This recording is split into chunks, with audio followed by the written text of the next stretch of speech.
heard about how expensive it is to live in New York City. Every day on Instagram or Facebook, I see pictures of influencers posting their beautiful New York apartments that they just finished decorating or renovating. And then I find out how much they actually cost. I have a friend who currently lives in New York, and she'll often joke about the fact that it would probably be more expensive to buy a hole in the ground in New York City than it would be to buy a 2-bedroom apartment in another place in the country. And I didn't realize how much of an issue this was until very recently, because it has honestly seemed very exaggerated in the media over the past couple of years. Of course, New York is a big, bustling city, and it's very expensive to live in. But the truth is, New York is entering into some uncertain circumstances that could lead to the demise of not only the power in the city, but their control in the government. And we're going to take a look at this by answering the question that I've been asked today. Is New York entering a downward spiral of increasing costs and population decline? And my answer to this question, first and foremost, is yes. New York is most certainly entering into a black hole because of increasing costs as well as population decline from people leaving by the masses. And we're going to take a look at this through 3 main points. First, we'll take a look at those increasing costs. Second, we'll take a look at why people are leaving, specifically the population decline. And finally, we'll take a look at the political black hole that New York City is entering into. So first off, starting with the idea of increasing costs. Now, we're going to look at this through 2 main points. Both points come from Liz Peek, an opinion journalist and contributor for The Hill, writing in April of this year. And that first point is the idea of taxes. Now, of course, one of the reasons why living standards and costs of living are so high in New York City is because of the high taxes. But recently, in terms of citywide legislation, lawmakers have passed legislation that increase taxes for the lowest and the highest brackets. Now, currently, the highest brackets are paying 52%. That's their tax rate right now. And this could get worse if federal legislation is passed, which leads us to that second point under taxes, federal legislation. Now, also according to Peek, that 52% could substantially increase if Biden succeeds in passing and increasing federal income tax rate bills.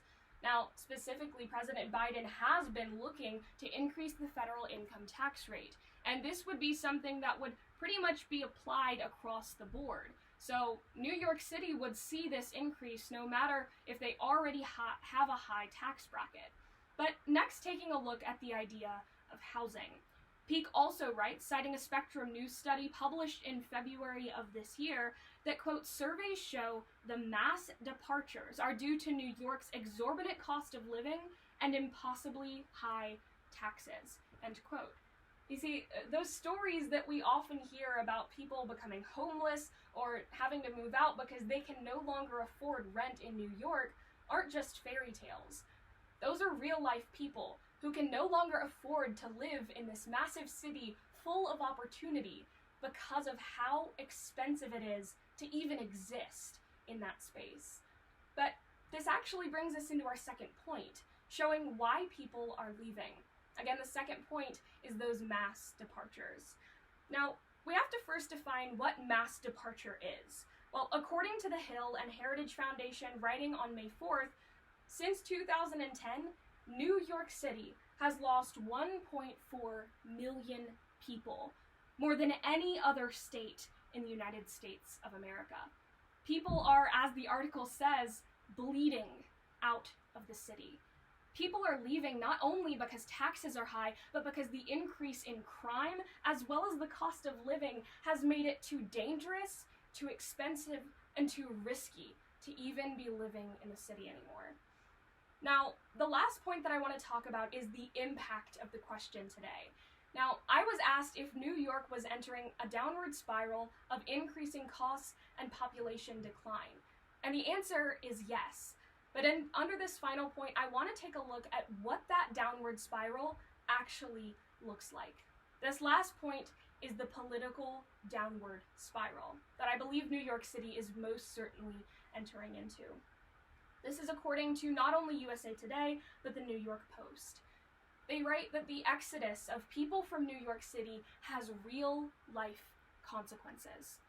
Both political and economic implications will come from this. They say that, quote, New York will lose one seat in the House. It could potentially lose two, end quote. Now, why is this such a big deal?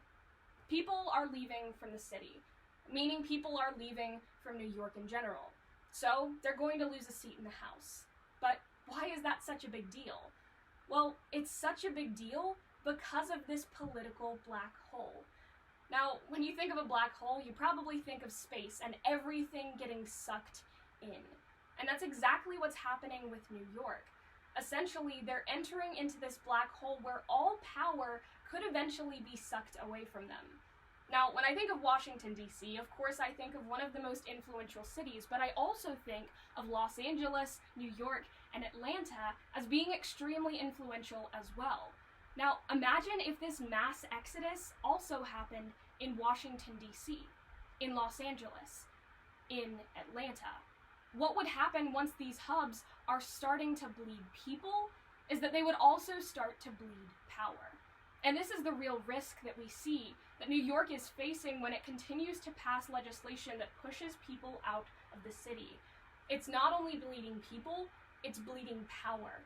And soon, if they don't do something to fix this, they could continue to fall into this black hole and this downward spiral in which they lose the power that they currently hold. And if that happens, who knows what's next for the future of America's policy?